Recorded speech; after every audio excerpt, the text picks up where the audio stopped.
é o seguinte, gente, quem que tá querendo viajar para a Europa, hein? Olha, eu vou te falar uma coisa, dependendo do seu país de origem, é bom você ir já tirando o cavalinho da chuva.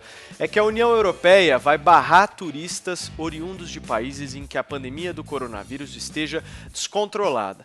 Estopinha, vem cá, vamos a Londres então, gente, pra gente debater esse assunto com o Ulisses Neto. Ulisses já vai aparecer aqui no telão para nós. Ulisses Neto, tudo bem, meu caro? Bom dia, Tudo conta bem, essa história Paulo. pra gente. Paulo, a história é a seguinte, aqui em Londres, 3 horas da tarde, mais 8 minutos, né? E como você falou, a União Europeia, o Reino Unido, todos os países aqui desse pedaço do planeta estão de olho na retomada das suas economias. E o turismo é parte importante de vários países aqui da Europa, né? A Grã-Bretanha tem, por exemplo, quase 10% do seu PIB relacionado ao turismo. A mesma coisa acontece lá na França, na Itália, quase 20%, também na Espanha, Grécia. Todos esses países dependem dos visitantes. A prioridade agora é a viagem interna, são os turistas internos. Mas também eles precisam abrir as fronteiras para o resto do mundo. Então, o que a Comissão Europeia anunciou ontem é que os países que formam o território Schengen, né, o acordo de Schengen, são esses países signatários desse acordo, eles devem começar a abrir as suas fronteiras de forma gradual até 30 de junho. E aí, nessa história, a gente lembra do Brasil, por exemplo, né? O Brasil tem acordo com a União Europeia, então a gente não precisa, como brasileiros, nós não precisamos de visto para viajar por esses países da área de Schengen e por aí vai. Só que os países que têm problemas em controlar a pandemia nesse momento não vão ter acesso direto à União Europeia. E o Brasil, a gente sabe, é um dos epicentros da pandemia de coronavírus neste momento, então é bem provável mesmo que o nosso passaporte não esteja na lista que a Comissão Europeia está preparando neste momento dos países que vão poder voltar a viajar aqui para a Europa dentro das próximas semanas. Agora, uma questão importante. A Comissão Europeia deixou claro que essa lista ela vai ser dinâmica. Então eles vão atualizando quem pode entrar, quem pode passear por aqui a cada semana conforme a situação vai evoluindo. Então, se num primeiro momento o Brasil não fizer parte dessa lista, como que tudo indica não vai fazer, não significa que também os brasileiros vão estar barrados de entrar na Europa até o final do ano, até 2021, nada disso. Vai depender mesmo de como a situação vai ser controlada internamente. Outras questões relevantes para essa lista da Comissão Europeia também é a reciprocidade, né? Na diplomacia internacional funciona assim, então se o teu país tem regras para restringir a entrada de um cidadão da União Europeia, pode esperar a mesma situação na União Europeia, né? O Brasil tinha essa política, né, de reciprocidade na diplomacia até a entrada desse governo, aí a coisa mudou um pouquinho, mas isso é comum ao redor do mundo e a União Europeia disse que a reciprocidade também vai valer na hora de formular essa lista de quem pode entrar por aqui para tentar impulsionar o turismo mais uma vez, Paulo. Ok, Ulisses. Nós temos aqui, Ulisses, o Denis Burgman e o Adrilho Jorge. Eu queria deixar aberto aqui aos dois a possibilidade deles perguntarem alguma coisa para você sobre essa reabertura e também sobre a possibilidade de uma nova onda. Vamos começar pelo Denis. Tudo bom, Ulisses? Bom, na verdade eu me preparei para um comentário. Fica à vontade. Pode comentar, Denis, fica à vontade. Faz o comentário e coloca uma interrogação. Pode Faz igual fazer. eu, pergunta retórica. Nós só temos aqui a presença ilustre do Eu Ulisses. vivo fazendo isso, Denis, pergunta retórica, coloca a sua opinião. Se quiser aproveitar o Ulisses, aproveita. Se não quiser, faz um comentário, Denis. Pode fazer. Fazer pergunta retórica, coloca a sua opinião na pergunta e induz o perguntado a pensar como você. Perfeito, funciona. Vamos lá, Denis, faz seu comentário. O meu comentário é que eu acho que a gente tem que começar a se acostumar com notícias desse tipo, infelizmente, né? A gente tá perdendo completamente o controle, tem uma característica de transmissões por vírus, que é assim, quanto menos você controla, mais ela se espalha. A China começou agindo muito mal com a pandemia, escondendo informação, que é o que a gente está fazendo agora, mas a um certo momento eles começaram a trabalhar. E o que eles conseguiram fazer? Eles contiveram a infecção numa cidade grande só. Hoje no Brasil, todas as cidades grandes, todas as cidades médias estão contaminadas, a gente tem múltiplos focos, vai demorar anos para a gente conseguir controlar.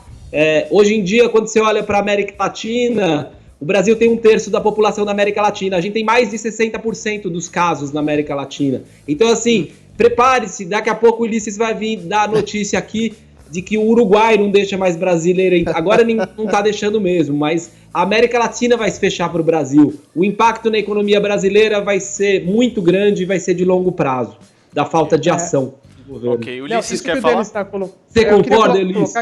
Não, eu concordo, porque existe o seguinte, existe uma questão aqui que a gente não pode desconsiderar, que é o seguinte, o Brasil não é a Venezuela. Então o Brasil tem muita coisa para fornecer para o mundo, o Brasil é um país gigantesco, é uma democracia importante no subcontinente, então o mundo olha para o Brasil diferente, o caos no Brasil, se a pandemia se alastrar, ninguém quer que isso aconteça no Brasil, porque o Brasil fornece produtos para a China, para os Estados Unidos, para a União Europeia. É óbvio que a gente sabe que é matéria-prima e tudo mais, mas enfim, é um país importante dentro desse contexto internacional. Então, existe uma predisposição positiva com o Brasil, apesar dos questionamentos que são feitos internacionalmente. Mas, nesse momento, o fato do governo federal ter uma postura que é criticada internacionalmente, ela afeta essa questão de vamos temporariamente permitir ou não a entrada de pessoas que estão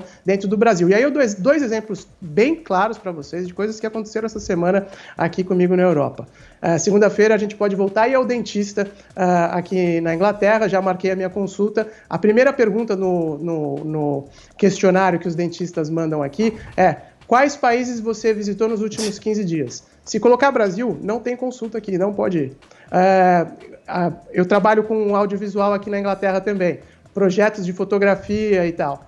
A primeira pergunta que os clientes fazem: onde você esteve nos últimos 15 dias? Se colocar Brasil, não adianta falar, fiz teste, deu negativo. Eles não querem, porque as notícias são muito negativas que estão vindo do Brasil. Então a gente tem que considerar essa situação. Mas como eu disse, existe uma predisposição muito positiva do mundo com o Brasil. A imagem do país tem aquela carga histórica de ser positiva. E se o momento agora não é dos melhores, a possibilidade de ter isso existe e o mundo espera que aconteça, que o Brasil consiga controlar a pandemia o mais rápido possível. Ok. Adriles. É claro que o Brasil é um dos epicentros atuais da pandemia e, eventualmente, é absolutamente legítimo que países da União Europeia impeçam a entrada, nesse momento, de brasileiros, como os Estados Unidos também impediram de brasileiros. Os Estados Unidos, que é o pior epicentro, também, de alguma forma, foram impedidos por outros países. Isso é natural. Exato. Agora, isso não é uma questão, obviamente, de responsabilidade pelo vírus, e aqui eu vou dar a minha opinião que mais irrita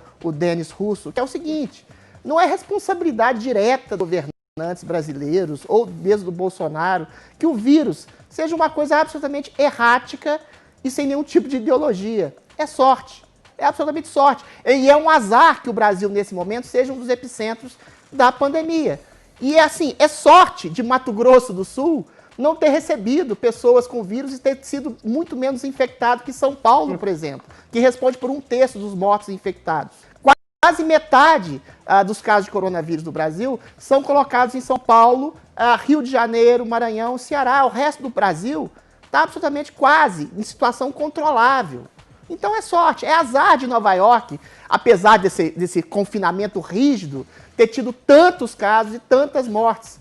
Não é questão de gestão da Nova Zelândia que se fechou toda. A Nova Zelândia é igual o Mato Grosso do Sul. Tem 3 milhões de pessoas e as pessoas todas espalhadas. E, eventualmente, o vírus não se disseminou. Então, a questão é muito complicado, né? O ser humano tem a mania de querer colocar a culpa em tudo e em alguém. Quando não é culpa de ninguém, quando é um vírus errático, ele fica criando, sobretudo quando você tem uma ideologia muito fechada, muito incisiva, um modo de ver o mundo, que você quer responsabilizar os outros.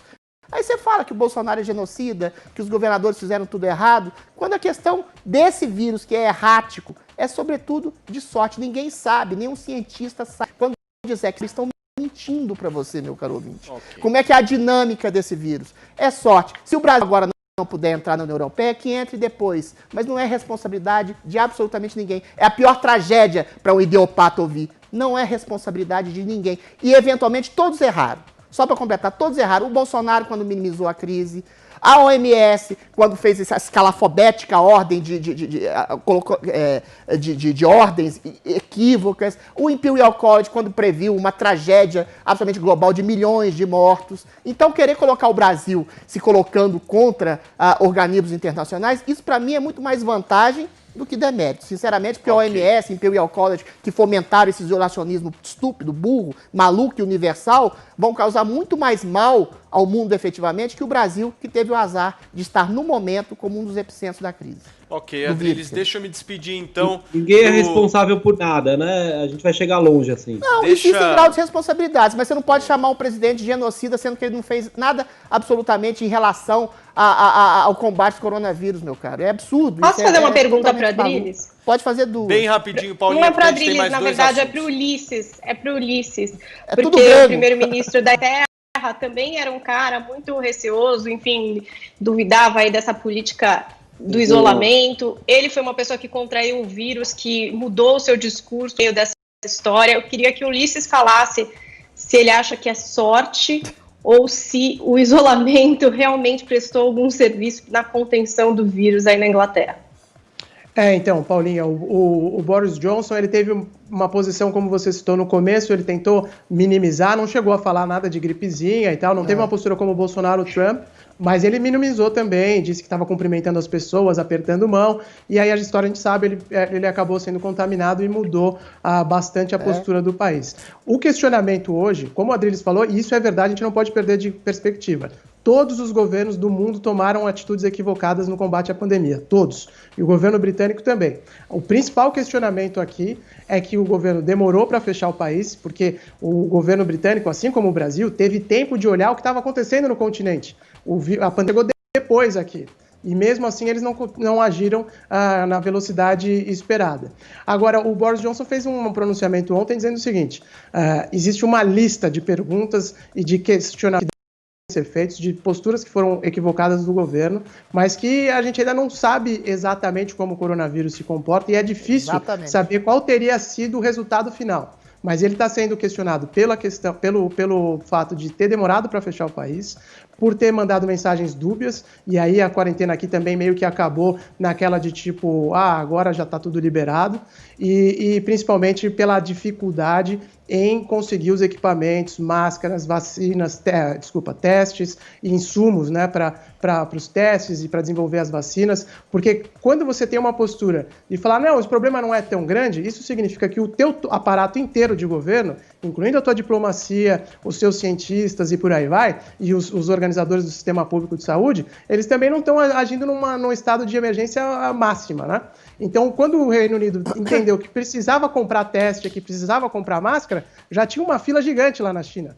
E por isso que demorou. Até hoje é difícil comprar máscara aqui, para vocês terem uma ideia. Até hoje é difícil fazer um teste no Reino Unido. Então, isso tudo está sendo questionado pelo governo britânico. Perfeito. Só uma linha que eu quero responder a Paulinha também com uma informação simples. A Suécia, que é tão demonizada hoje, morreram menos pessoas em números proporcionais e relativos do que a Inglaterra, que se fechou toda. E na Suécia, as pessoas que morreram lá, metade morreram confinadas em asilos. Ela não se fechou, ela não fez isolamento e morreram proporcionalmente menos pessoas que a Inglaterra, que se fechou toda. É sorte ou não é? Deixa eu agradecer aqui a participação. Deixa eu agradecer a participação aqui do Ulisses Neto. Ulisses, muito obrigado, viu, pela sua participação diretamente de Londres, trazendo para nós todas essas valiosas informações. Um abraço, meu caro. Valeu, pessoal. Bom programa. Até a próxima.